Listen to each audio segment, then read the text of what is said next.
Oi, aqui é a Sol da Tecnologia Pessoal. Se você prefere usar o YouTube no modo escuro, vou mostrar como fazer isso em poucos segundos.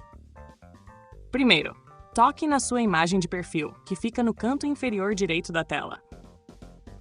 Agora, toque na pequena engrenagem no canto superior direito para abrir as configurações. Em seguida, toque em Geral e depois em Aparência. Aqui você verá 3 opções. A primeira é Tema do dispositivo, que faz o YouTube seguir o mesmo tema configurado no seu smartphone. A segunda é o tema escuro, ideal para quem prefere uma tela mais confortável, principalmente à noite.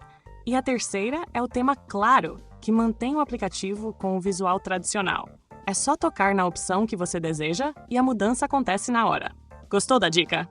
Então deixe seu like e siga a Tecnologia Pessoal para aprender mais truques simples que facilitam o seu dia a dia com a tecnologia.